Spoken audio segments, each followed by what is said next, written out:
Oke, selamat pagi teman-teman sekalian. Assalamualaikum warahmatullahi wabarakatuh.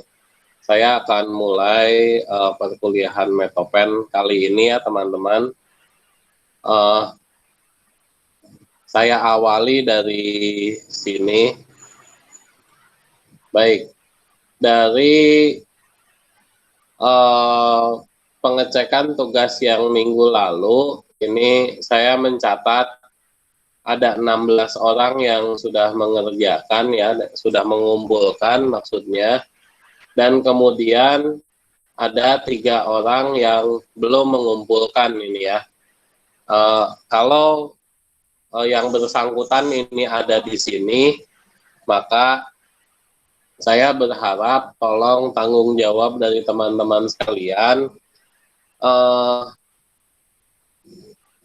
Tugas ini itu ya kan dalam rangka teman-teman berlatih dan kemudian nanti akan saya beri tanggapan demi kesempurnaan teman-teman untuk bisa membuat proposal maupun laporan penelitian kan gitu ya. Jadi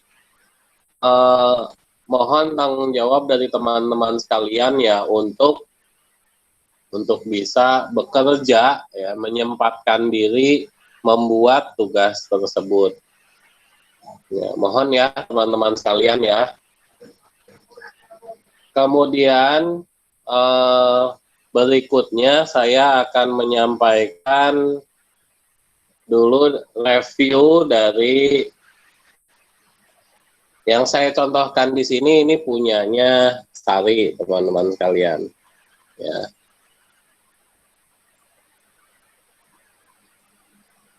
Baik, saya akan mempresentasikan ya, yang punya Sari ini secara keseluruhan dari awal lagi, bukan hanya terkait materi kemarin.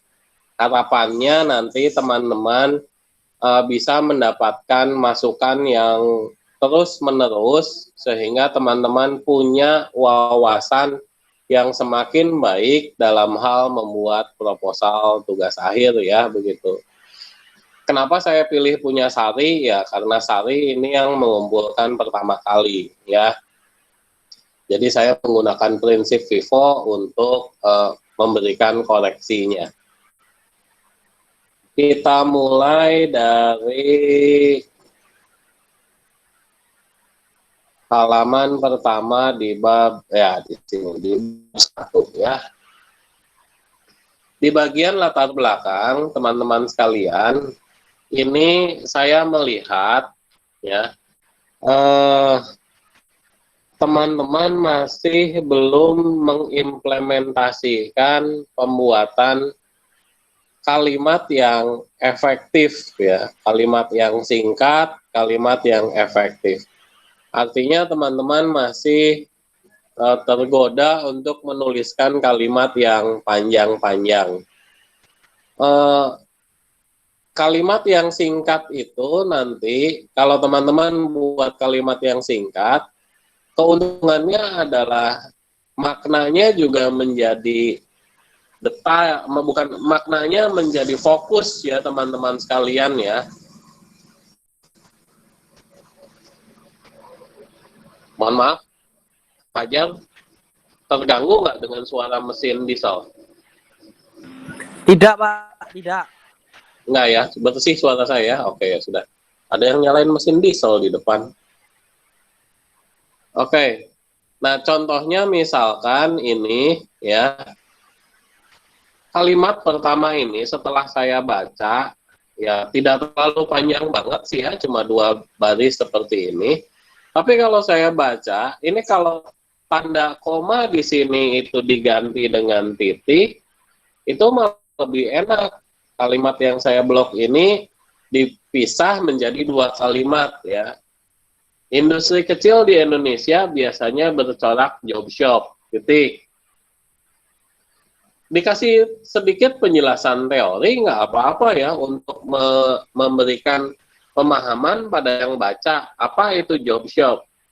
Saya terus terang juga belum tahu apa itu definisi job shop. Jadi diberikan penjelasan begini nggak apa-apa ya, sedikit asal jangan panjang terlalu mendetail. Nah, ini titik, kemudian ini kalimat baru menurut saya ya, job shop adalah pekerjaan yang didukung oleh permesinan atau tenaga kerja yang multiguna, tidak spesifik. Hal tersebut bisa jadi disebabkan oleh terbatasnya modal untuk pengadaan peralatan produksi. Nah, ini nggak masalah ditambahkan teori seperti di sini ya. Nah, coba teman-teman lihat lagi ini. Kalimat berikutnya juga panjang ya. Nah, itu nanti tolong Sari dan teman-teman yang lain melihat kembali tulisannya, tolong jangan panjang-panjang agar pesan atau makna kalimat yang ingin disampaikan itu jelas ya, kalimatnya itu jelas. Jangan sampai nanti banyak pesan, banyak makna dimasukkan semua dalam satu kalimat sehingga kita bingung mau mencerna apa sih yang ingin disampaikan oleh kalimat itu, begitu ya. Ini tipe. Ya, oh, ada Sari, oke. Ini tipe. Nah, ini nih, saya juga menyampaikan ini. Mana scriptnya? Kok hilang ya?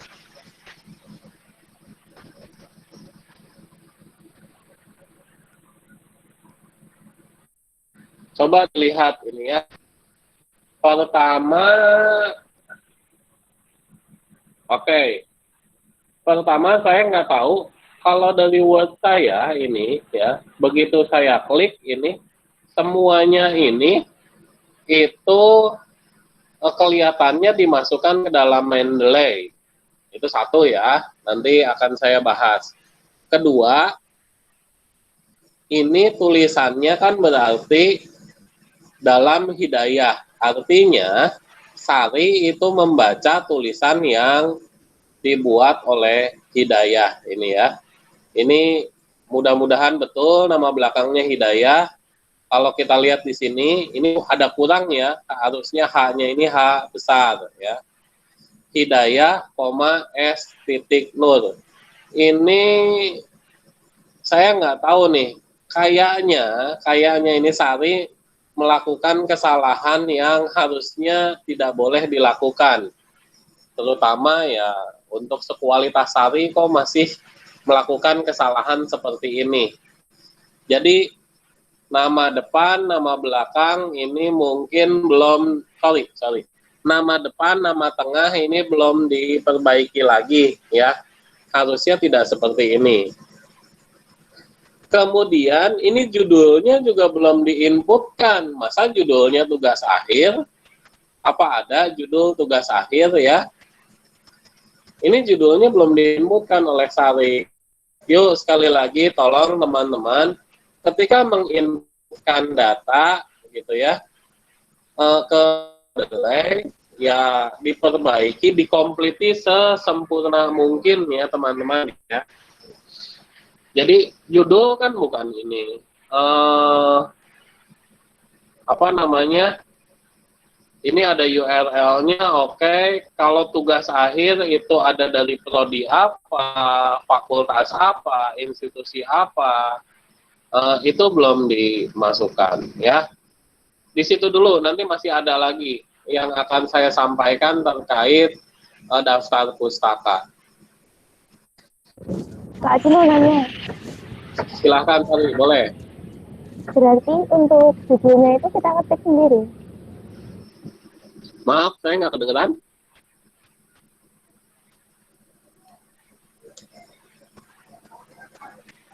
Berarti untuk judulnya kita ketik sendiri, Pak? Kalau ini pakai apa, Sali? Pakai web import atau?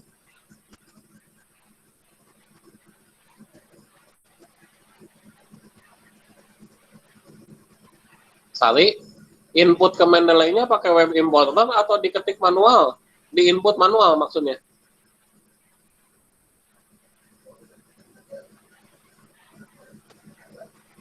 Oke, mungkin Sari terkendala jaringan. Teman-teman sekalian dan juga Sari, kan ketika kita menginputkan ke Mendeley itu ada dua fitur ya. Saya aktifkan dulu. Ini teman-teman mungkin banyak yang lupa berarti ya. Saya aktifkan dulu Mendeley saya. Sebentar.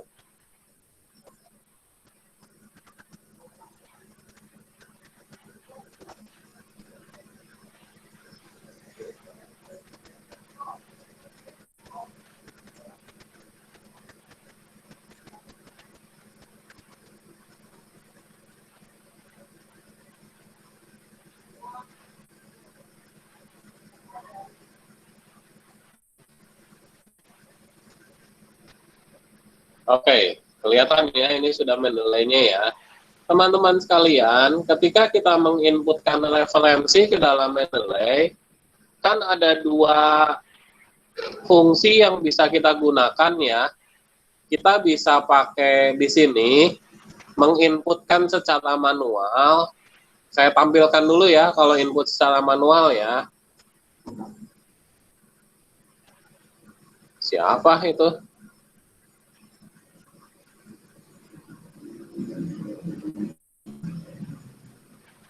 Tolong bilangin ke Aziz sudah ya. Nah, kalau menginputkan manual, lihat ini.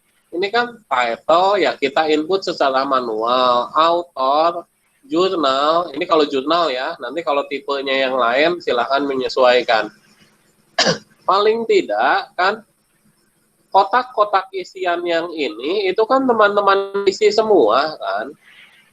Ya. Kalau abstrak, oke, bisa kita abaikan, teks bisa kita abaikan. Tetapi paling tidak yang atas ini dan juga URL ini ya, URL dan DOI itu kan teman-teman harus isi.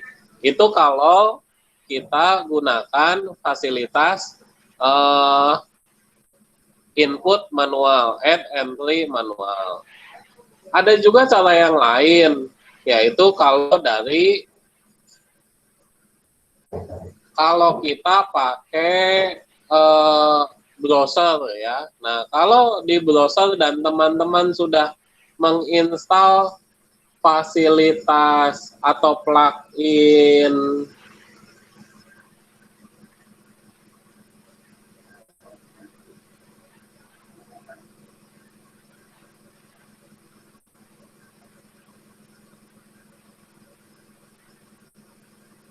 saya kayaknya malah belum install di sini.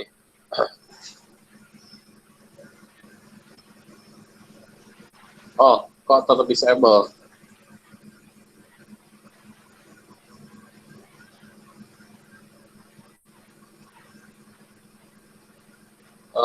Gimana ini caranya?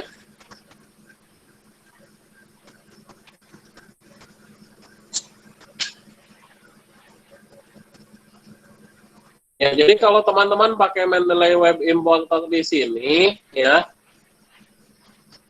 itu nanti kan di sini muncul juga kotak-kotak kayak tadi kecil ini, kotak kayak tadi kecil begini ini, itu kalau pakai fitur Web Importer, ya, itu muncul di sini, ikonnya ada dan kemudian tampilannya muncul di sini. Nah itu tolong diperhatikan dan setiap kotak teman-teman ya harus punya sense ya. Sekali lagi harus punya rasa peduli bahwa kita harus mengecek semua kotak-kotak itu sudah benar isi. Jadi kuncinya memang di situ ya. Oke, itu Sari agar tidak lagi terjadi seperti ini begitu ya. Maka kuncinya adalah kita harus mengecek kotak-kotak isian tadi apakah sudah terinput dengan benar atau belum. Ada dua fitur input ya tadi sudah saya sampaikan. Mungkin itu dulu jawabannya Sari. Saya lanjutkan dulu ke penjelasan yang lain ya. Ya, terima kasih. Ya, nanti ada koreksi saya terkait daftar pustaka. Ini nanti silahkan juga ya teman-teman perhatikan, Sari dan teman-teman ya. Ini ada kalimat yang saya coret, setelah saya baca kayaknya perlu direvisi lagi agar kalimatnya satu lebih baik, dua pesan atau makna yang ingin disampaikan juga lebih jelas, begitu ya. Coba ini silakan kita perhatikan ya. Penerapan ergonomi yang mengupayakan agar pekerja selalu dalam kondisi sehat, aman, dan nyaman dalam proses kerja merupakan suatu yang penting untuk segera diimplementasikan ya. Rasanya lebih enak daripada misalkan ini ditambah dan ada ini gitu ya. Jadi nanti silahkan diperhatikan lagi ketika menulis kalimat, jangan panjang-panjang. Ini juga ya di sini.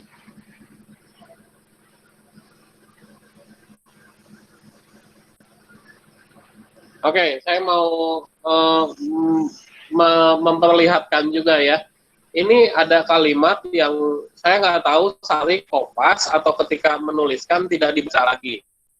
Tapi kalimat ini itu kalau saya baca alur cerita dari satu kalimat, dari kalimat di sini, atau sebelum saya perbaiki ini dari sini sampai ke sini panjang banget ya, sampai sini. Nah, dan kalimat setelahnya itu nggak nyambung. Baca setelah perbaiki ya. Dengan menerapkan kaidah-kaidah ergonomik, nah ini mungkin karena auto text-nya harusnya ergonomi saja ya. Dengan menerapkan kaidah-kaidah ergonomi yang berbasis kearifan lokal dalam melakukan kegiatan atau aktivitas di tempat kerja, maka akan tercipta kondisi yang sehat, aman, nyaman, efektif, dan efisien. Oke, ini ya. Dengan menerapkan kaidah ergonomi. Kalimat selanjutnya ini agak aneh. Sebab seandainya hal itu dilakukan, maka akan menimbulkan berbagai macam gangguan, kelainan, dan penyakit. Kok jadi nggak nyambung? Nah, setelah teman-teman menulis, tolong dibaca ulang. Jangan sampai nanti ada miss seperti ini. Ya, dimana kalimat selanjutnya ini telah nggak nyambung dengan kalimat sebelumnya. Coba ini perhatikan lagi nih, ini terkait dengan daftar pustaka lagi ya. Kalau tadi sama ya, ini juga pakai menteri ya, bagus. Kalau ini Murdapa BKK ya, 2000 dalam Hidayah 2019. Ini Sutajaya 2011 dalam Hidayah 2019. Ini yang mau saya sampaikan. Apa itu sama Pak?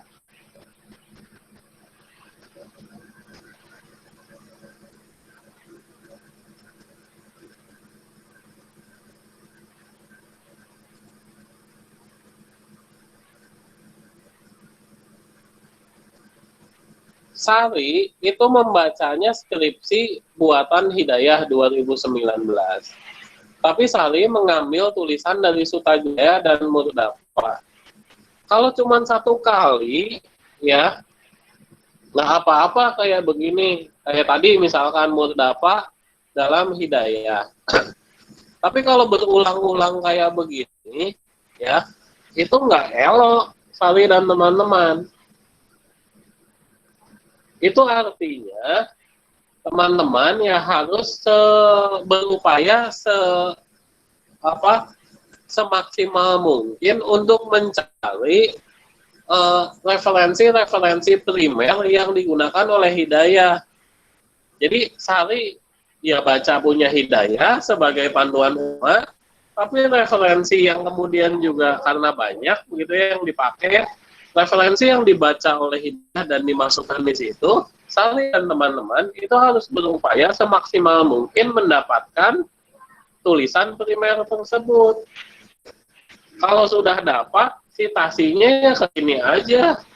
Jangan kayak begini. Ya, ada Murdapa dalam hidayah, Sutajaya dalam hidayah. Ini kalau saya nggak salah ada lagi nih.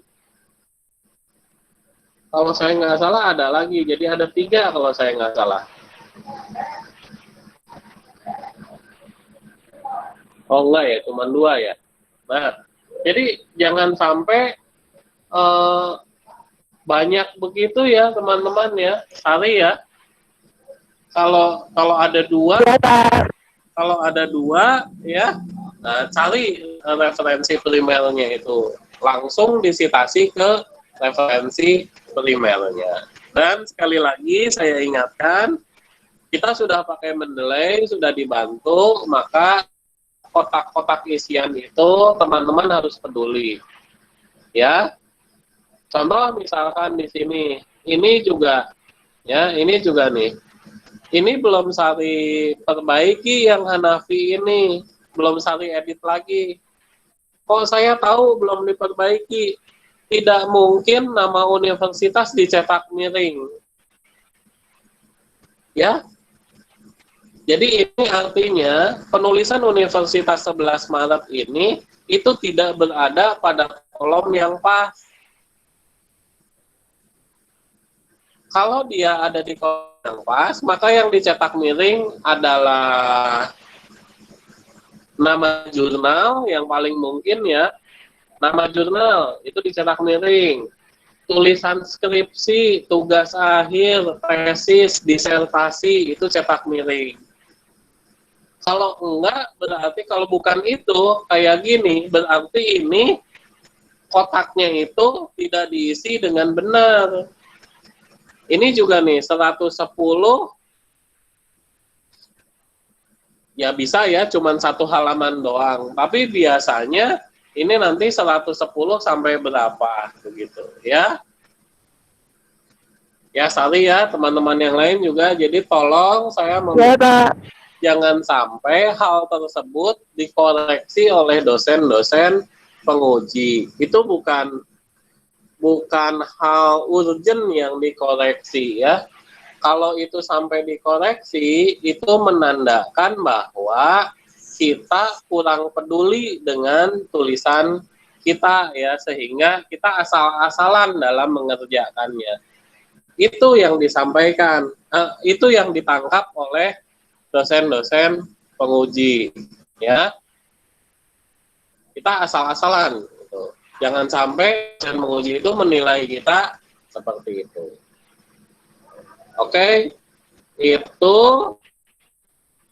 kemudian lagi masih di sini, ini tipe ya. Tadi mana ya? Nah ini, bab latar belakang boleh nggak disertai gambar? Boleh. Ini kalimat ini nih, pekerja melakukan pekerjaan yang berulang-ulang dan mengerjakan pekerjaan yang monoton. Kalau disertai gambar, itu maka imajinasi dan pemahaman kita itu akan lebih baik, ya, Sari dan teman-teman. Jadi boleh-boleh saja kita pakai gambar, ya, dalam rangka memberikan pemahaman yang lebih baik ke pembaca. Walaupun ya jangan terlalu banyak gambarnya, cukup 1 gambar yang paling ideal untuk menjelaskan tulisan kita. Kemudian lihat ini ya, kayaknya mulai dari sini nih, sebentar. Ya, betul. Ini ya, di sini. Sari di sini sudah menuliskan di awal paragraf berdasarkan observasi awal. Kemudian Sari tuliskan ada keluhan yang dialami oleh pekerja. Dijelaskan secara detail juga keluhan-keluhannya ya. Bahkan cukup detail ini sampai ada prosentase. Walaupun dengan adanya prosentase ini mengindikasikan bahwa yang dilakukan itu bukan observasi. Paham nggak, Sali? Gimana, Pak? Putus-putus, Pak. Jadi saya ulangi ya. Di sini dituliskan ada observasi. Kemudian dituliskan pada hasil dari observasi itu ada keluhan-keluhan, ada sakit ya yang dialami oleh pekerja dan seterusnya. Bahkan sampai didetailkan keluhan rasa sakit itu ada angka dalam persentase ya. Nah, ini sebenarnya mengindikasikan kalau sampai ada persentase, maka yang dilakukan sebenarnya bukan observasi, tapi hal yang lain. Ini sudah ada instrumen lain, bukan cuma observasi. Kalau observasi, itu ya kita cuma mencatat situasi, outputnya biasanya berupa deskripsi. Kalau sudah seperti ini nggak tepat lagi kalau kita sebut observasi. Pengolahan data berarti, Pak? Benar. Ya. Nah, ini sudah dituliskan seperti ini, dan kemudian perhatikan lagi kalimatnya. Ya, di sini paragraf ini, ya, ini ceritanya kayak mengulangi ini. Berdasarkan hasil yang didapat dari persentase keluhan pekerja dengan menggunakan kuesioner Nordic Body Map. Nah, ya kan? Ini menurut saya paragraf ini sebaiknya digabungkan saja ke sini. Ke sini.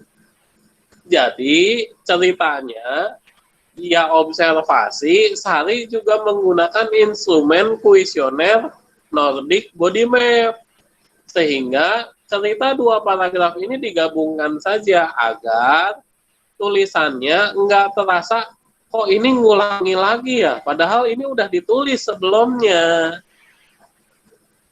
Paham ya, Sari, teman-teman sekalian? Ya, Pak. Tuh, jadi jangan sampai tulisan kita itu alurnya itu kayak maju mundur, begitu ya. Kemudian, nah ini apa ya? Oh, oke.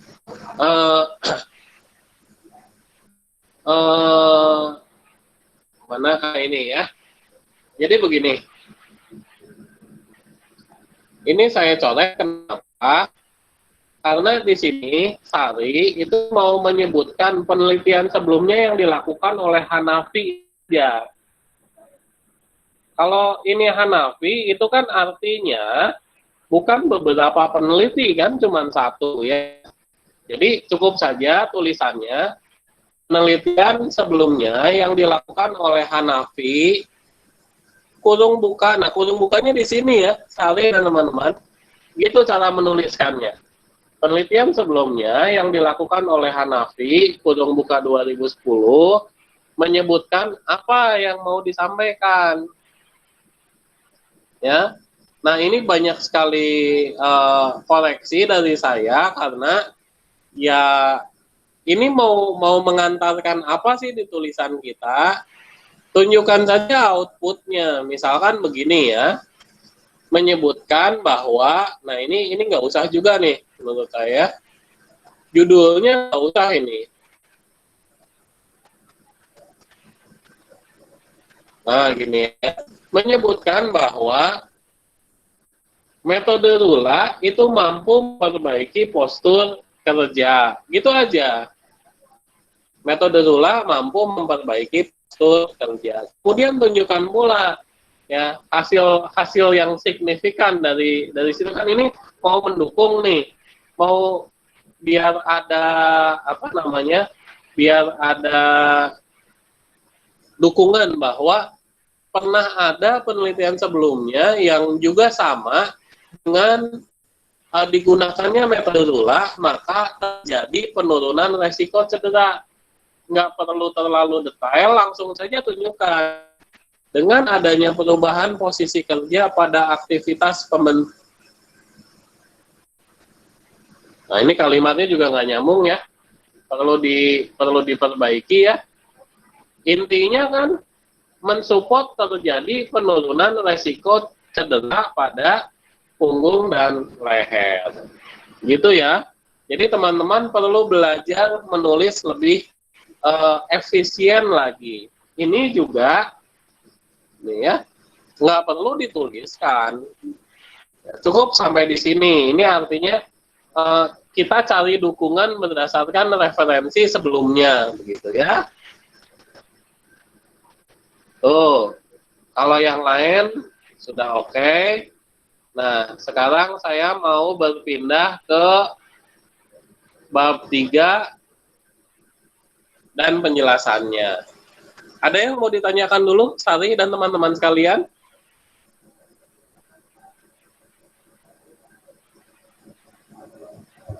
Belum, Pak. Belum ya, oke. Belum, Pak. Oke, ya saya lanjutkan. Saya mulai kritisi lagi. Kemarin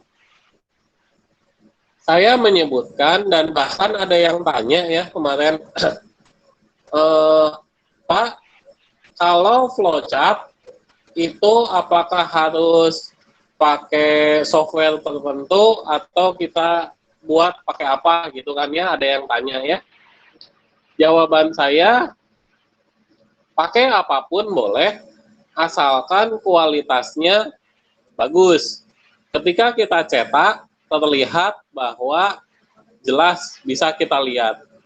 Silakan teman-teman perhatikan di layar teman-teman sekalian. Kalau di saya, ini terlihat jelas bahwa ini nggak jelas. Paham ya maksudnya? Flowchart ini berbayang, Sari dan teman-teman sekalian. Bahkan kalau diperhatikan lagi, ini kenapa ini harus pakai garis bawah yang menyebabkan ini juga menjadi sulit untuk kita baca. Padahal kemarin saya sudah menyampaikan bahwa kalau kita kopas dalam bentuk gambar, ya, salah satu persyaratannya adalah gambar itu, tulisan itu harus jelas, harus bisa dengan jelas kita baca. Paham? Ini perlu diperbaiki ya. Kemudian lagi, ini saya ingin bertanya, Sari masih ada nggak dan bisa memberikan respon nggak? Ini maksudnya implementasi alat lama apa ya? Karena belum terlambat, Pak. gimana, Satria? Keluar tadi, Pak. Ya, oke. Karena nggak apa-apa, saya jelaskan saja lanjut.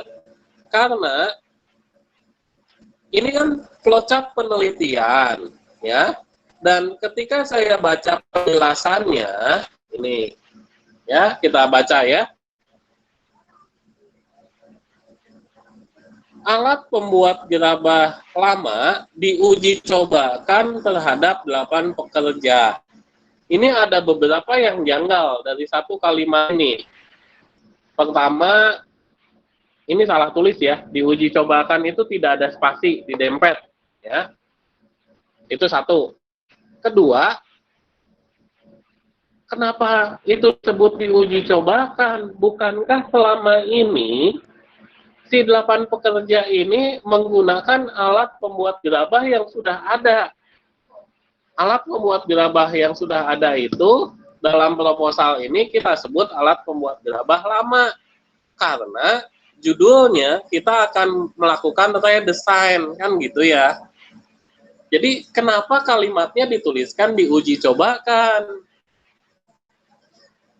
Tidak logis kalimat ini, ya. Kemudian kalimatnya ini, uji coba alat lama meliputi penyebaran kuesioner, Nordic Body Map, dan penilaian postur. Teman-teman sekalian, pengambilan data melalui Nordic Body Map dan penilaian postur itu kan sudah masuk ke, nah lihat di sini, pengumpulan data penyebaran kuesioner Nordic Body Map. Artinya apa? Ada pengulangan, ya kan? Ini kegiatan di sini dengan kegiatan di sini sama kan? Jadi terulangi, tumpang tindih, ya, double. Nah, sebaiknya ya berarti ini dihilangkan saja karena kegiatan implementasi alat lama ini itu ya termasuk di sini. Betul ya? Nah, kemudian lagi ini ya, coba kita lihat di bagian pengumpulan data ini ya. Nomor 1 penyebaran kuesioner, nomor 2 observasi. Sementara pada bagian penjelasan ini itu agak tidak konsisten. Di nomor 2 di penjelasan nomor 1 observasinya. Ya. Nah, harusnya juga konsisten. Kalau di sini penyebaran ya di sini penyebaran dulu. Begitu ya. Kalau di sini observasi ya observasi dulu.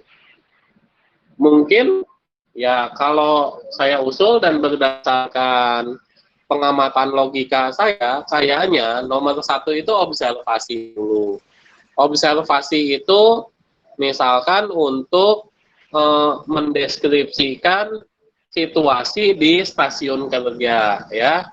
Observasi mengamati stasiun kerja dan kegiatan pekerja.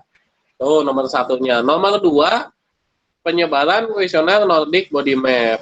Penjelasannya itu sedikit dikombinasi antara yang di sini dengan tulisan ini. Ya. Itu. Nah, ini malah belum ada nih, ya. Saya nggak tahu nih apa yang dimaksud. Tapi kalau dari sisi Metopen saja, karena saya agak kurang paham detailnya Lula ya.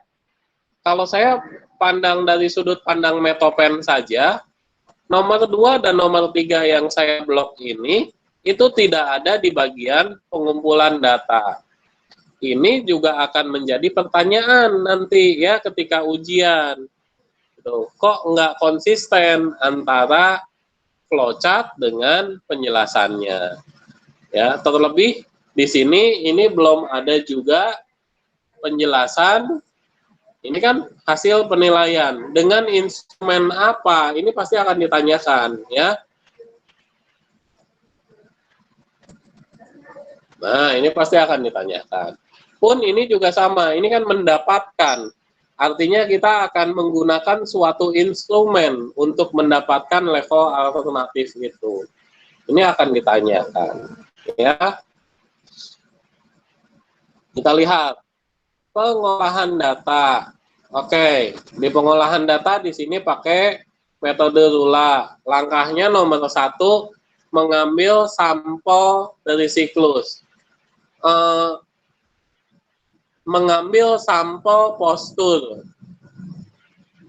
Ini juga saya agak kurang paham, tapi kalau saya baca dari sini, mengambil sampel, itu kan bukan langkah pengolahan data. Betul ya? Itu mengambil sampel itu langkah pengambilan data. Jadi, saya ini ya agak kurang sinkron, begitu. Ya.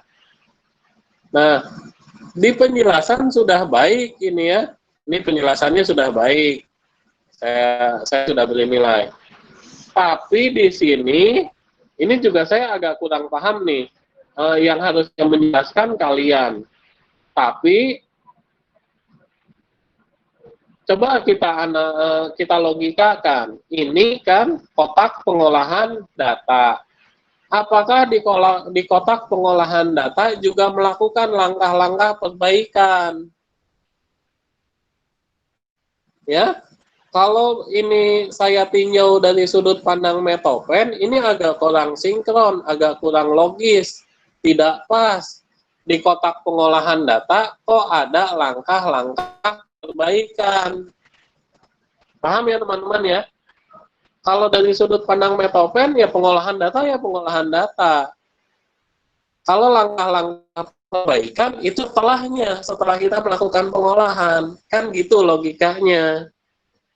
Paham ya? Nah, nanti silahkan tinjau lagi dan bisa lebih pas gitu ya. Nah, juga kalau saya lihat dengan kotak setelahnya. Ini desain alat baru ini juga bagian dari langkah-langkah perbaikan. Kan logikanya begitu. Artinya semakin menegaskan bahwa nomor 3 ini melakukan langkah-langkah perbaikan ini itu berada di kotak yang salah. Gitu ya, teman-teman sekalian ya. Itu lihat di sini saya ada koreksi di bagian desain alat baru ya. Nah, ini di sini. Desain alat baru, langkah pertama apa? Evaluasi alat lama. Ini kayak kalau kita berbicara alur cerita itu kayak bolak-balik begitu ya teman-teman ya. Jadi Sari ini masih belum mampu untuk membuat flowchart yang betul mengalir. Ini kayak terbolak-balik. Harusnya kalau kita berbicara desain alat baru, itu kita sudah mengantongi spesifikasi yang akan kita perbaiki berdasarkan langkah-langkah sebelumnya. Kan gitu ya. Jadi di sini itu selain kita menilai bahwa alat lama itu kurang efektif, kurang aman, dan seterusnya, kita juga sudah dapat bahwa seharusnya kita perbaiki dengan spesifikasi seperti ini. Maka menurut saya, di bagian desain alat baru, nomor 1 ini tidak ada lagi. Ini nggak ada lagi nih. Nggak bisa ya? Oh bisa. Ini nggak ada lagi. Langsung ke identifikasi spesifikasi alat baru, langsung ke sini nih. Identifikasi alat baru dan nah ini dan gambar desain ke sini harusnya. Ya, di sini spesifikasi alat baru dan rancangan gambar desain. Jadi bukan lagi di sini. Ini juga menurut saya tidak ada lagi. Ini kan desain alat baru ya, penjelasan desain alat baru. Ini menurut saya juga tidak ada lagi spesifikasi alat lama. Itu sudah kita bahas di sebelumnya. Ya, gitu ya, Sari dan teman-teman sekalian. Nah, di bagian teman-teman sudah belajar menggambar kan ya? Di sini, nah, ada spesifikasi, ada gambar. Artinya nanti disinkronkan antara spesifikasi dengan gambar. Misalkan ya, kita buat kursi misalkan ya. Di spesifikasi itu bilang alas kursi ini ya, alas yang kita dudukin ini, alas kursi itu panjangnya misalkan ini misalkan ya. Misalkan 10 cm gitu misalkan. Nggak logis kan ya sebenarnya. Tapi di situ misalkan 10 cm. Nah, di gambar itu juga terlihat sinkron antara spesifikasi dengan gambarnya. Di situ ada ketika kita membuat gambar teknik kan biasanya disertai dengan keterangan ukurannya ya. Sinkron itu. Di spesifikasi dituliskan 10, di sini juga di gambarnya ada keterangan itu 10 cm. Begitu ya. Nih. Nah, ini tujuan pemodelan masa membandingkan, kan bukan ya. Tujuan pemodelan ini bukan membandingkan, tetapi justru untuk mendapatkan gambaran rancangan, ya, mendapatkan gambaran rancangan. Nah, di sini yang kurang, ya, itu pakai software apa? Disebutkan juga itu lebih baik. Misalkan, pakai Google SketchUp. Kalian belajar apa sih kalau gambar? Pakai AutoCAD, Pak. Nah, sebutkan misalkan pakai AutoCAD, ya. Kalau saya kebetulan nggak bisa itu AutoCAD. Saya kalau menggambar biasanya pakai Google SketchUp, ya. Terus metode kerja pemodelannya bagaimana? Ya, misalkan di sini yang dimaksud metode kerjanya itu ya kita buat rancang gambarnya, kemudian dari hasil rancang gambar, ini saya nggak tahu nih judulnya itu, apakah sampai betul-betul mewujudkan, ya, betul-betul mewujudkan dan diimplementasikan atau hanya sebatas blueprint, hanya sebatas gambar. Nah, itu dijelaskan di situ. Sampai sebatas gambar juga tidak apa-apa, tapi perlu dituliskan. Begitu ya. Bentar. Sudah 20%. Sari tadi sempat putus ya? Iya, Pak. Itu suaranya aja putus-putus. Jadi kemungkinan di tempat Sari itu, bukan di tempat saya. Mudah-mudahan nanti rekaman videonya bagus ya, jadi bisa diputar ulang ya. Baik, lanjut. Nah, ini pertanyaannya, mumpung Sari masih ada. Ini ya, sekali lagi. Apakah nanti penelitian ini sampai ke pembuatan, jadi betul-betul ada, dan kemudian kalau betul-betul ada, ini artinya kotakan ini kurang satu, ya. Yang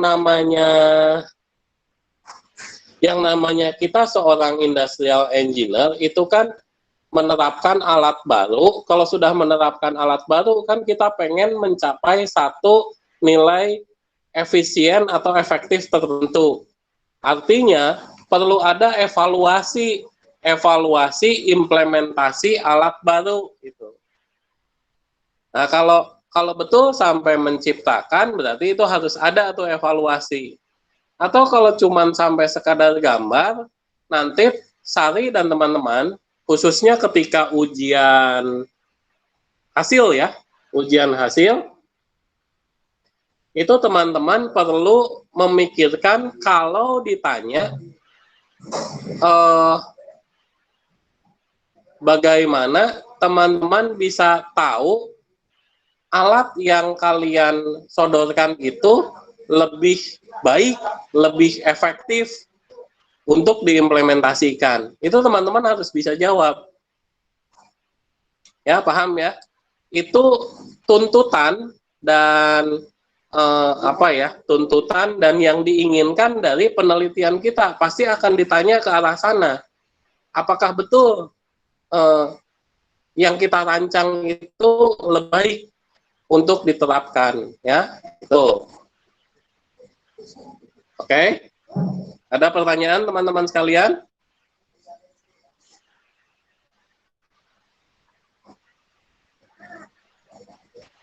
Tidak? Sari, nanti dicek lagi ya, dan itu teman-teman sekalian. Nah, sekarang saya mau masuk ke materi selanjutnya. Iya, Pak. Saya akan menyampaikan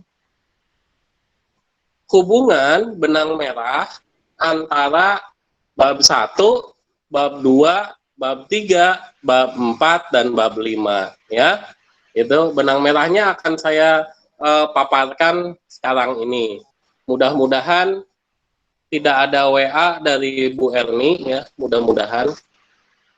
Nggak ada nih kayaknya. Kalau tidak ada WA dari Bu Erni, maka saya akan teruskan dulu ya, tidak akan saya stop sampai jam 9, akan saya teruskan dulu sampai selesai, sehingga teman-teman bisa mendapatkan pemahaman apa yang harus dituliskan dalam sebuah laporan. Oke ya, jadi sekarang saya akan berbicaranya laporan, bukan proposal ya. Saya akan menggunakan skripsinya punya Jamie,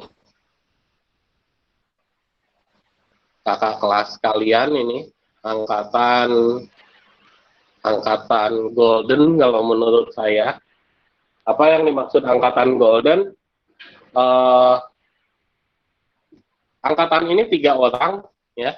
Kemudian tiga-tiganya bisa lulus barengan 3,5 tahun. Nah, itu saya harapkan di angkatan kalian juga, walaupun kalau sekarang karena struktur kurikulum kita kayaknya menyulitkan untuk lulus 3 tahun, tapi harapan saya teman-teman itu bisa lulus bareng-bareng tepat waktu 4 tahun 8 semester, ya. Ini judulnya analisis penerapan, ya, analisis penerapan dalam menentukan jumlah produksi. Oke, ya, dalam menentukan jumlah produksi. Nah, ini artinya nanti outputnya atau tujuannya, ya, di bagian belakang itu akan membandingkan dan juga menunjukkan bahwa penentuan jumlah produksi yang selama ini berjalan, existing, itu kurang cukup efektif, kurang cukup baik. Oleh karena itu, diusulkan untuk diterapkan metode ini, ya, 2 metode, yaitu Fazzi Sukamoto dan juga Fazzi Mamdani. Kemudian nanti akan ada analisis itu, yang paling efisien yang mana? Existing, Fazzi Sukamoto, atau Fazzi Mamdani kah yang paling efektif? Gitu ya. Nanti kita lihat nih, apakah tujuan judul ini itu ada di bab 5. Paham teman-teman? Ya, ada di bab 5. Nanti kita akan lihat. Baik. Sekarang saya akan membuktikan dulu bahwa apakah di judul ini itu ya tertulis yang tadi saya sampaikan itu tujuannya betul tertulis di bab 1 bagian tujuan.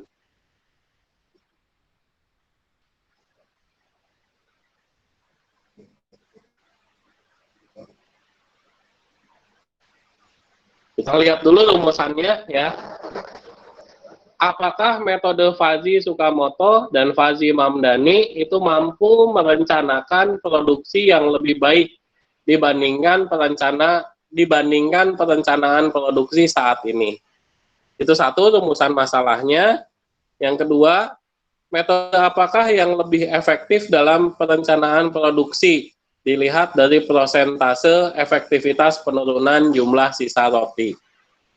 Rumusan masalah ini memperlihatkan adanya urgensi masalah yang perlu diselesaikan. Sekaligus juga di sini ada tujuan yang ingin dicapai, ya. Kita lihat tujuannya hampir sama dengan rumusan masalah. Mengetahui apakah metode Fazzi Sukamoto dan Fazzi Mamdani mampu merencanakan produksi lebih baik daripada metode saat ini. Ya, itu tujuan pertama. Tujuan kedua, mengetahui metode yang paling efektif dalam menurunkan jumlah roti.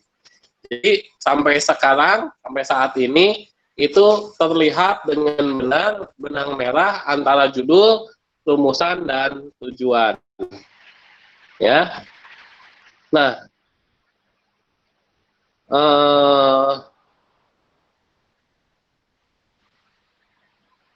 ini dari teman-teman kemarin masih banyak yang kurang paham dalam memberikan batasan ini, ya. Di sini saya akan tunjukkan batasan yang baik dan bisa kita gunakan.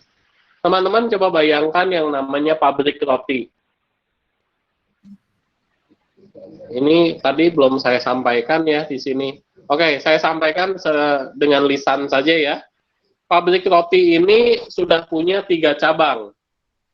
Ya, artinya kalau sudah punya 3 cabang, maka mungkin si pabrik itu tidak akan mungkin hanya memproduksi 2 produk saja. Paham, ya? Artinya si pabrik itu akan memproduksi banyak varian produk. Nah, penelitian ini dibatasi hanya mengamati pada 2 produk. Paham, ya? Itu batasan masalah. Itu contoh batasan masalah yang benar. Kemudian yang namanya pabrik. Kenapa satu ya? Mau tanya? Ya, Pak. Oh ya. Kemudian yang namanya pabrik, pasti masalah itu ada beberapa hal ya. Nah, di sini si Jamie ini menuliskan bahwa masalah yang akan diangkat pada penelitian ini adalah pada, ini agak salah ya, bukan kelebihan produk. Oh iya, betul, betul. Betul, kelebihan produk, karena yang namanya kelebihan produk atau kelebihan produksi itu kan menyebabkan sisa. Nah, sisa itu yang pengen dikurangi, begitu ya. Ini betul batasan masalah, ya. Karena mungkin yang menyebabkan kelebihan produk ini ada macam-macam. Nah, dia pengen fokus ke situ, ya.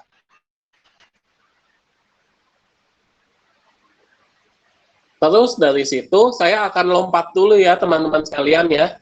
Saya akan lompat dulu ke bab 5 untuk membuktikan apakah benar skripsi ini layak untuk kita jadikan contoh ya.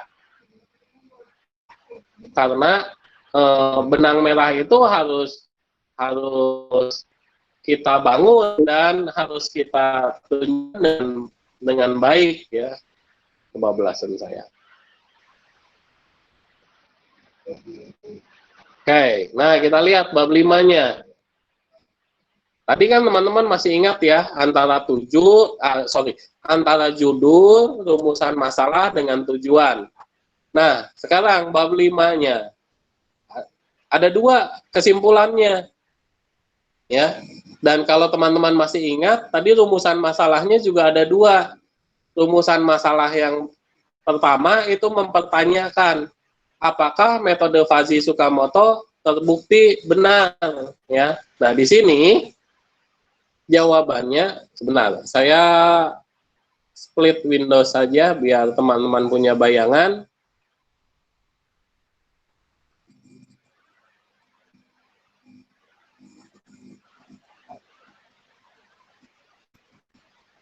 Nah, ini ya, kita lihat. Rumusan masalahnya, apakah kedua Fuzzy itu mampu merencanakan produksi yang lebih baik? Jawabannya apa? Kalau pertanyaannya begitu. Jawabannya kan cukup ya atau tidak. Kan gitu ya. Nah, di kesimpulan ini, ya jawabannya seperti itu. Di sini cukup kita deskripsikan bahwa metode Fuzzy Tsukamoto dan Fuzzy Mamdani itu terbukti mampu untuk merencanakan produksi yang lebih baik dibandingkan perencanaan produksi yang digunakan. Ya. Nah, nanti kalau ditanya kok bisa mengklaim terbukti mampu, ya itu ada penjelasan di bab sebelumnya, gitu ya. Rumusan masalah yang kedua, metode apakah yang lebih efektif? Pertanyaannya, pertanyaannya, jawabannya apa? Nah, di sini jawabannya ternyata Fuzzy Mamdani yang terbukti lebih efektif dibandingkan Fuzzy Tsukamoto, dibandingkan juga dengan yang saat ini digunakan. Gitu. Ya. Nah, di sini saya ingin menyampaikan bahwa betul ada benang merah antara judul, oke ya, antara judul bab 1 dengan bab 5. Oke. Nah, sekarang benang merah antara bab 3 dengan bab 4-nya apa? Ini saya tampilkan dulu bab 3-nya. Ini bab berapa ya? Tahap ramalan. Ini bab 2.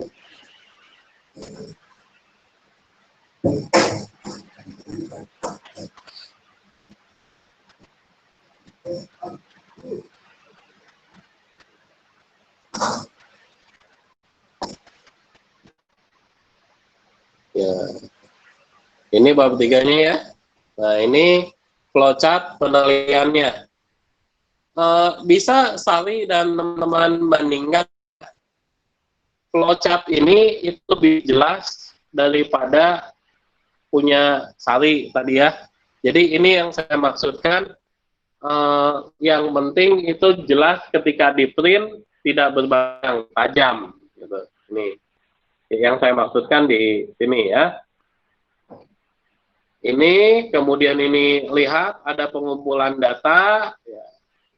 Dijelaskan, dituliskan di sini data apa yang dimaksud, data apa yang dikumpulkan, dan kemudian di bagian penjelasannya, ini halaman berapa? Halaman 58.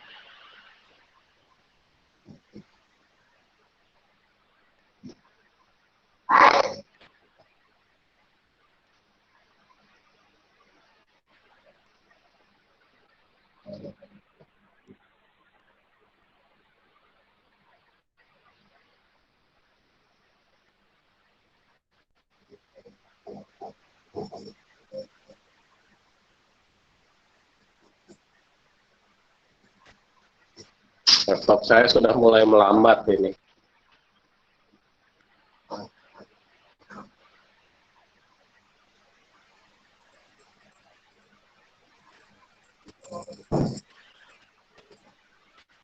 Nah ini ya. Kalau ini ya berarti dia mengulangi lagi sedikit data permintaan, data kapasitas produksi, oke, nggak masalah. Agregasi data. Nah, apa ya? Bagaimana cara melakukan agregasi data?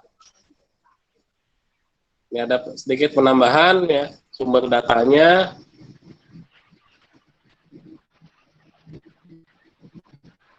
Oh ini ada penjelasan bahwa nanti data dari ini akan digunakan untuk membangun model, data bulan Desember akan digunakan untuk pengetesan ya, analisis model fuzzy.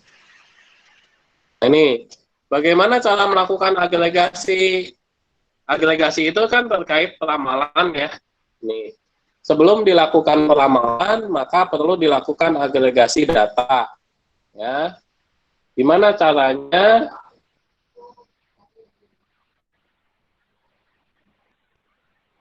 Cara melakukan agregasi data adalah, di sini. Adalah dengan melihat, nah ini, dengan melihat harga jual dari masing-masing roti. Kemudian ya dari harga jual itu nanti didapatkan jumlah harga total dari kedua jenis roti. Oh, berarti yang dimaksudkan agregasi data itu adalah penyamaan data antara harga jual dengan harga jual total, ya. Itu yang dimaksud dengan agregasi data. Kemudian meramalkan data. Dan ini terkait dengan perencanaan produksi, berarti juga terkait dengan peramalan data kan gitu ya. Nah, ini peramalan di sini disebutkan menggunakan metode konstan, menggunakan metode tren linier, menggunakan metode moving average, menggunakan metode exponential smoothing. Dia gunakan banyak metode. Pertanyaan saya, teman-teman sudah belajar semua belum? Kok satunya geleng? Masa sih? Ayo. Ya, kalian harus tahu ya, sebagai seseorang yang akan berkecimpung di bagian produksi atau bagian QC, itu peramalan itu kalian harus menguasai gitu ya. Peramalan teknis ya, bukan peramalan jodoh ya. Ini, jadi metode peramalan itu sudah disebutkan, kemudian lagi, nah ini berarti ada yang kurang ya teman-teman sekalian ya, harusnya juga ada penjelasan. Metode exponential smoothing itu pakai apa, gimana ditunjukkan ya, pakai rumus, pakai flowchart, nah, dirujuk, dipanggil, sehingga terlihat mulai dari sini itu sudah ada terlihat benang merah antara bab 3 dengan bab 2-nya, gitu ya. Ini juga masih ada kekurangannya. Oke, terus setelah itu verifikasi. Bagaimana cara melakukan verifikasi? verifikasi akan menggunakan yang namanya peta moving lens, ya. Peta moving lens ini membandingkan antara nilai aktual permintaan dengan nilai ramalan. Ini juga ada yang kurang, kalau ada contoh dipanggil, contoh yang ada di bab 2, ya. Terus setelah verifikasi peramalan, ini apa? Valid atau enggak? Nah, sebelum ke penentuan valid atau enggak, itu perlu ada yang namanya disagregat ramalan, ya. Nah, dengan setelah kita tahu disagregatnya, maka di sini nanti kita bisa melanjutkan ke validasi ini, apakah valid atau tidak. Di sini kurang disebutkan ya, bagaimana kita menentukan valid atau tidaknya. Setelah ini harusnya ada penjelasan ini. Nah, teman-teman itu perlu juga sekali lagi mengecek seperti yang tadi saya sampaikan pada saatnya punya Sari, mengecek konsistensi antara flowchart dengan bagian penjelasan. Ya, jangan sampai ada kekurangan-kekurangan kayak gini.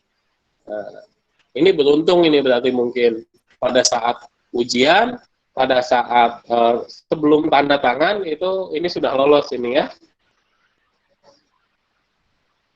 Nah, teman-teman sekalian juga nih, saya ingin menyampaikan juga nih. Paham ya ini maksudnya apa? Apa Satria? Dikembalikan lagi ke tahap atas kalau nggak salah, Pak. Bukan dikembalikan. Ini artinya flowchart itu lebih dari satu halaman. satu gambar. Lebih dari satu halaman, itu yang benar ya. Lebih dari satu halaman. Nah, teman-teman jangan memaksakan flowchart itu harus satu halaman. Bisa lebih dari satu halaman dengan cara seperti ini. Sekali lagi, yang penting adalah kotak ini jelas ya, tidak berbayang seperti yang tadi punya Sari. Nah, ini kelihatan ya bedanya ya. Nah, ini ya kelihatan bedanya ya. Gitu ya. Nah, di sini, nah ini kan dilanjutkan lagi. Agregat itu, oh maaf, ternyata disagregat itu sebelum penentuan valid atau tidak valid. Ya, saya salah penjelasannya. Berarti, oh ini nih, di sini ya. Nah ini sudah konsisten ya, penentuan valid dan tidaknya itu sebelumnya ternyata saya yang salah.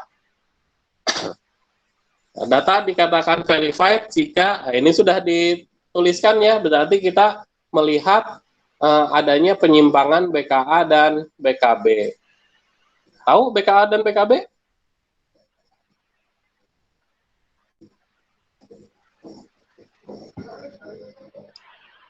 Saya agak lupa K-nya.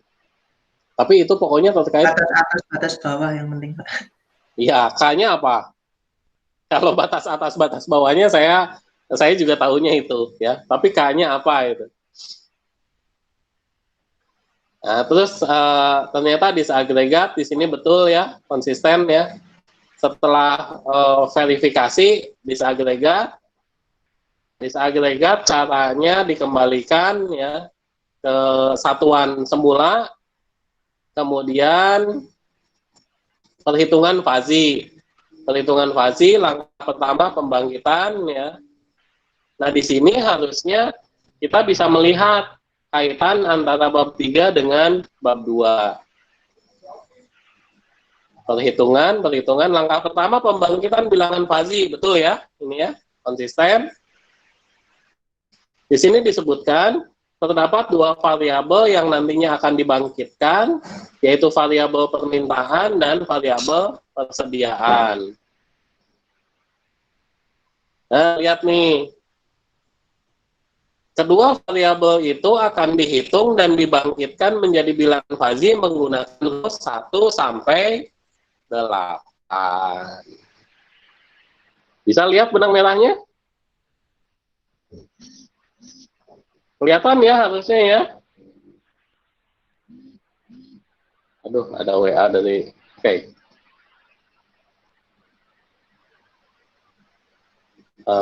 Bentar teman-teman, saya ngetik WA dulu ya.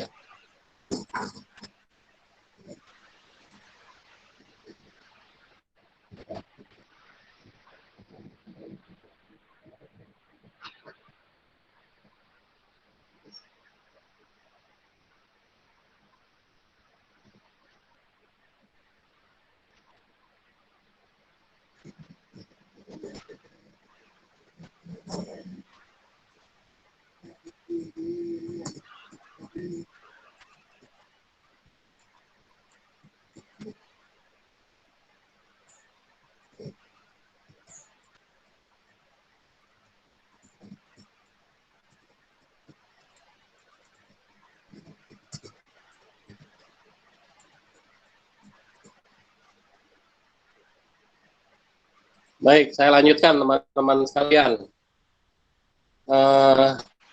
Itu dan cepat gak ya kalau di sini aja. Saya cari rumus satunya. Kolom pencarian mana ya? Ini apa? Bukan. Oh ini. Rumus satu saya cari ya. Kok nggak ada? Apa ya?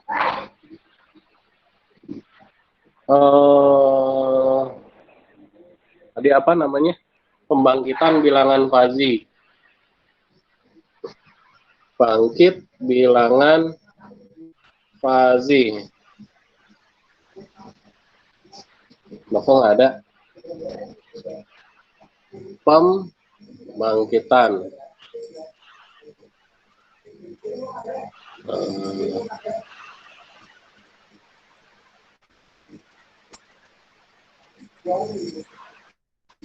Nggak ketemu ya?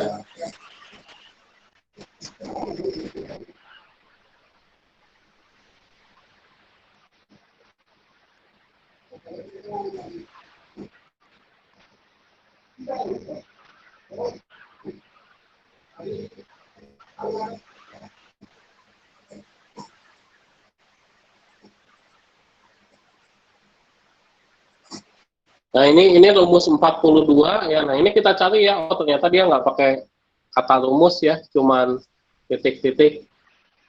Nah ya 38. Nah ini harus kita cari terus ke atas itu ya untuk rumus 1 sampai 8. Ini sampai sini paling tidak kita sudah melihat benang merahnya bahwa betul ada rumus ya. Dan di bab 3 di sini itu kita panggil rumus tersebut. Begitu ya teman-teman, paham ya? Saya kembalikan lagi ke sini.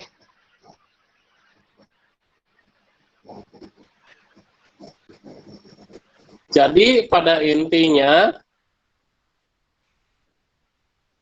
saya menyampaikan pada teman-teman sekalian harus ada konsistensi dan urut-urutan yang pas antara flowchart dengan penjelasan. Oke ya. Nah, sekarang penjelasan saya itu akan saya ganti, akan saya geser, yaitu benang merah antara bab 3 dengan bab 4. Oke? Silahkan teman-teman lihat ya, apa benang merah antara bab 3 dengan bab 4? Benang merahnya adalah konsistensi antara flowchart penjelasan dan urut-urutan bab 4. Konsistensi flowchart penjelasan flowchart subbab di bab 4.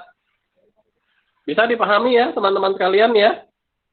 Sehingga ketika kita bandingkan seperti ini misalkan kita pecah layar seperti ini,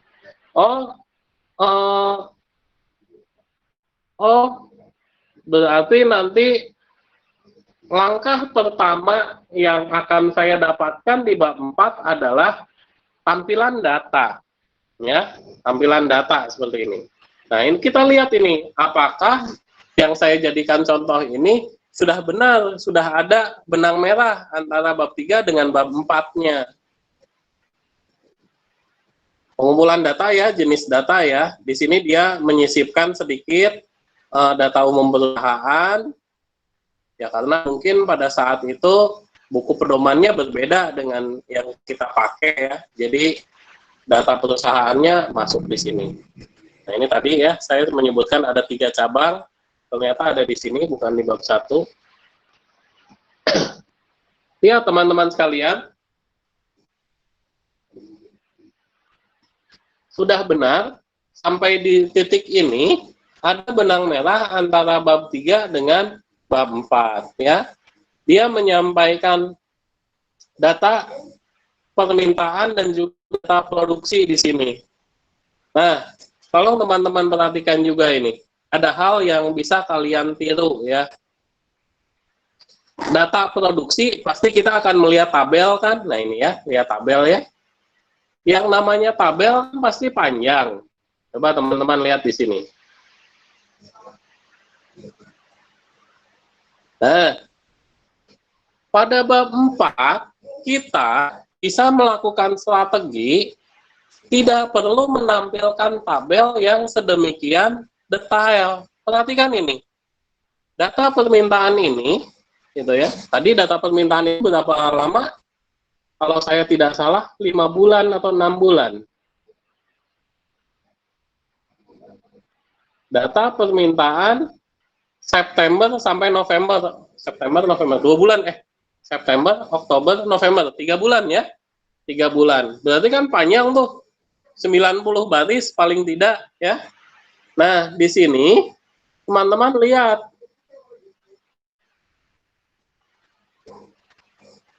Tabel dia cukup dalam berapa baris ini? Lihat ini. Nah, ini salah satu strategi. Jadi tidak perlu di bab 4 itu menampilkan tabel yang sedemikian detail, karena mungkin di sini ya kita hanya sekadar untuk menunjukkan bahwa betul saya sudah mengumpulkan data. Ya. Nah di sini nanti ada penjelasan nih. Di sini atau di atas ya? Nah ini di sini, alhamdulillah. Tabel 4.1 menunjukkan data permintaan bla bla bla bla bla. Data selengkapnya dapat dilihat pada lampiran 1. Ya, teman-teman sekalian ya, bisa dipahami ya. Kemudian juga ini tabel 4.2 bla bla bla bla bla. Data selengkapnya dapat dilihat pada lampiran 2. Nah, 2 tabel di atas itu tidak perlu detail. Cukup kita tunjukkan bagian intinya saja. Kalau di kasus ini kebetulan kolomnya ini bisa ditampilkan komplit teman-teman sekalian. Tapi kalau ternyata tidak bisa ditampilkan komplit, teman-teman bisa menggunakan teknik yang sama sehingga barisnya tidak perlu komplit, kolomnya juga tidak perlu komplit. Seandainya terpaksa, teman-teman bisa menggunakan teknik seperti itu. Kalau yang saya tampilkan sekarang, kebetulan kolomnya itu bisa ditampilkan semua dalam satu lembar, tidak perlu pating peletet, tahu ya. Nah, masih bisa dilihat enak, dibaca enak. Itu tahap pertama pengumpulan data, yaitu data permintaan, data jumlah produksi, data kapasitas. Kita lihat ya, di bab 4. Ini data permintaan, tadi 4.2 apa? Data 4.2 juga masih sama, data permintaan, data persediaan, data produksinya di mana?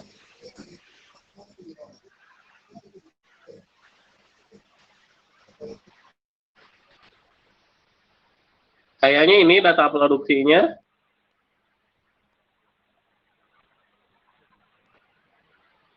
Oh, jumlah sisa. Beda ya.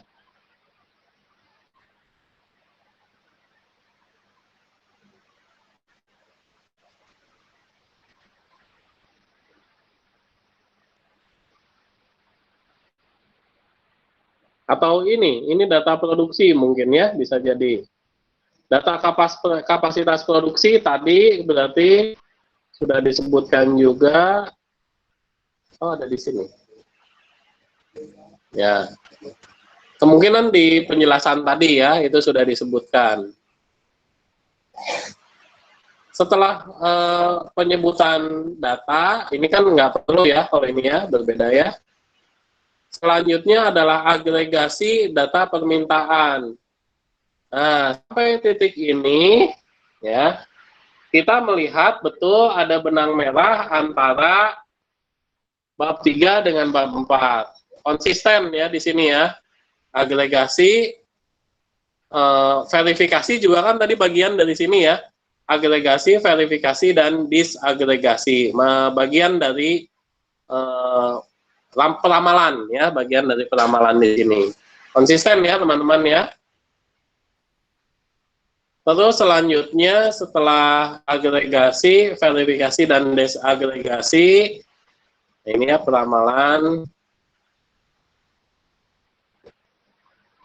Harusnya ini dilanjutkan dengan peramalannya. Ini data agregasinya tadi ya. Nah, ini sesedikit mungkin teman-teman jangan sering-sering nih overlapping kayak begini ya. Kalau bisa dipotong ya dipotong aja gitu ya. Karena nanti penjelasannya itu ada di kalimatnya.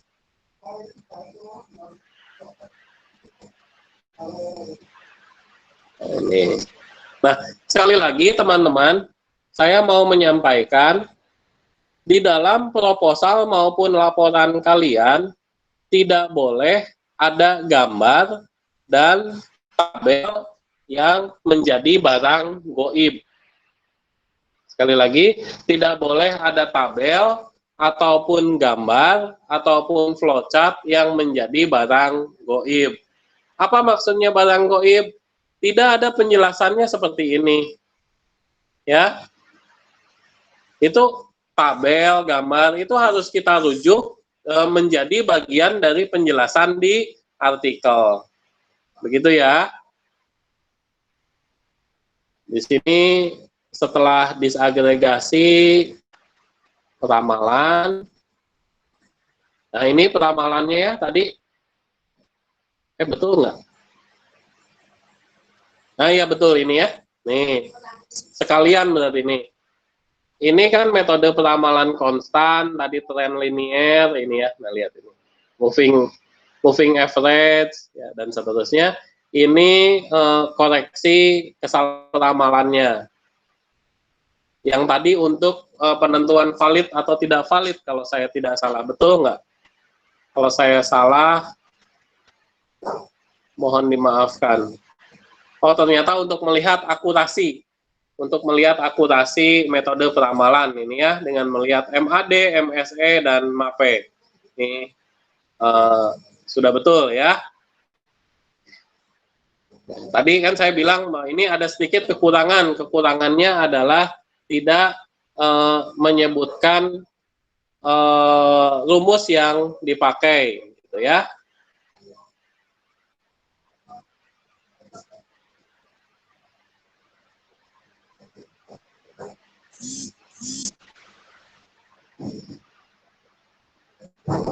Oke, itu sampai di sini harusnya teman-teman sudah bisa melihat. Ini akan saya tetap scroll ke bawah. Teman-teman sudah bisa melihat antara benang merah bab 3 dengan bab 4. Sekali lagi, benang merah antara bab 3 dengan bab 4 adalah konsistensi antara flowchart penelitian, penjelasan penelitian, dengan urut-urutan subbab yang kita tuliskan di bab 4. Kemudian, ya, benang merah antara bab 4 dengan bab 1, saya akan menjelaskan benang merah bab 4 dengan bab 1.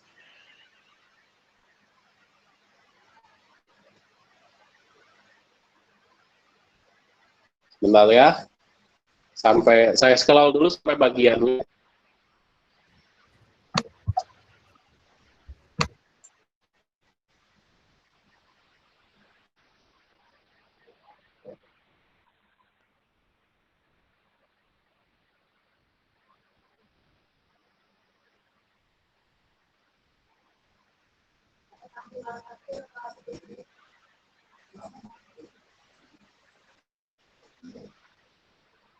Bentar, saya tunjukkan dulu.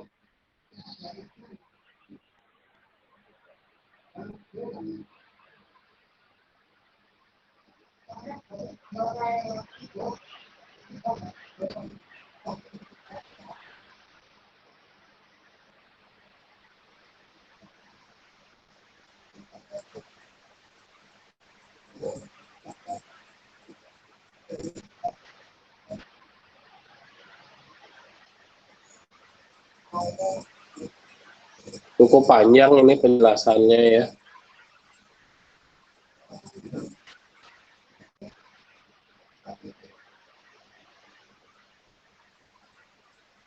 Nah, ini.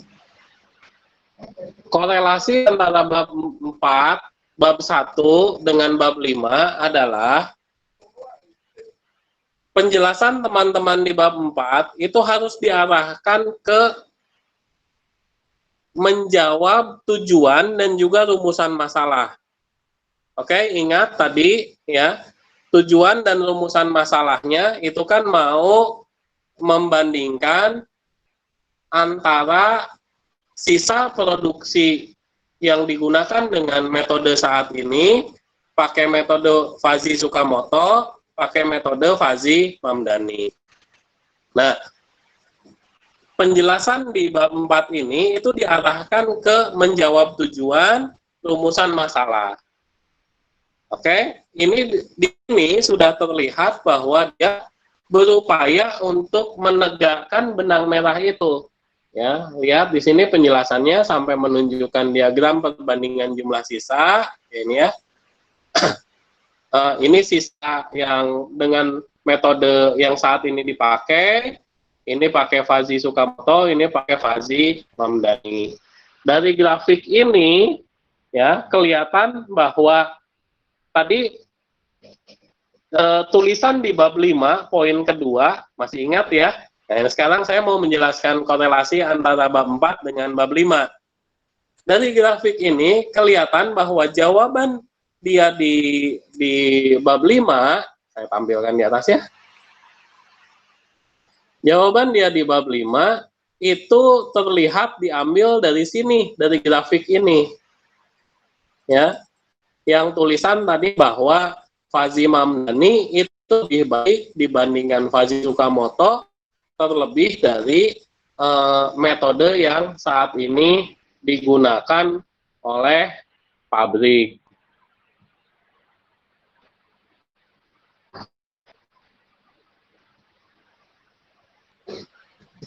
Nah ini ya, Fuzzy Mamdani terbukti lebih efektif. Jadi itu benang merahnya teman-teman sekalian pada laporan.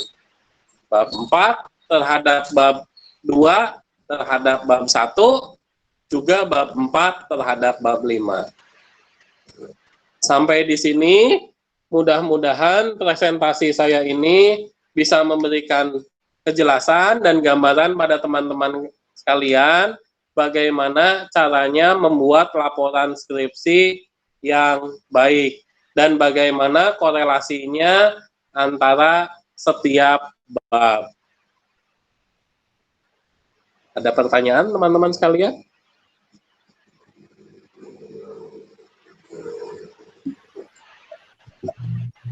Pak Adi, Apa satu ya?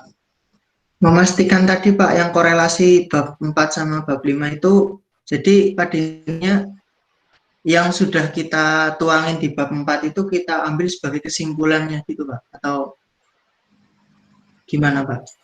Ya, betul. Memang jangan tidak perlu mengulangi ya.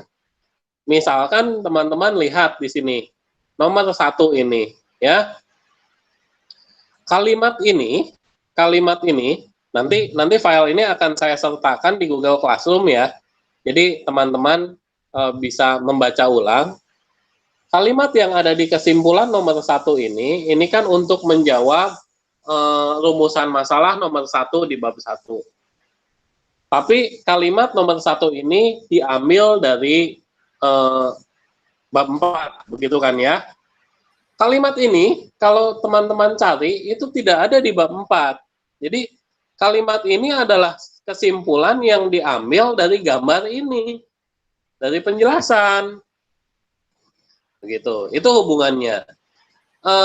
Ya, seperti judulnya, dia menuliskan kesimpulan dari penjelasan yang sudah kita lakukan. Bab 4 itu kan penjelasan. Tapi juga jangan sampai kita kopas mengulangi kalimat yang sudah kita tulisan di bab 4. Ya. Ini nomor 1.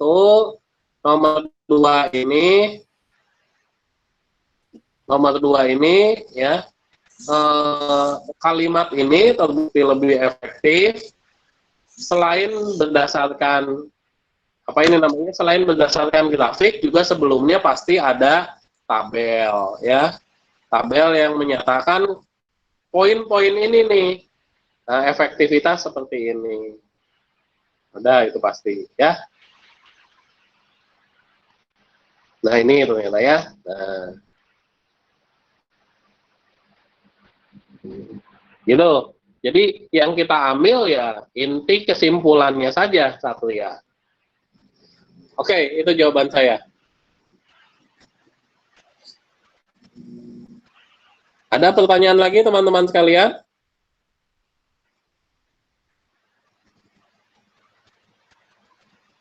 Kalau tidak ada, saya akhiri ya teman-teman ya. Dan kalau teman-teman masih ada pertanyaan, maka silahkan saya tunggu di WA group, ya. Ya, Pak.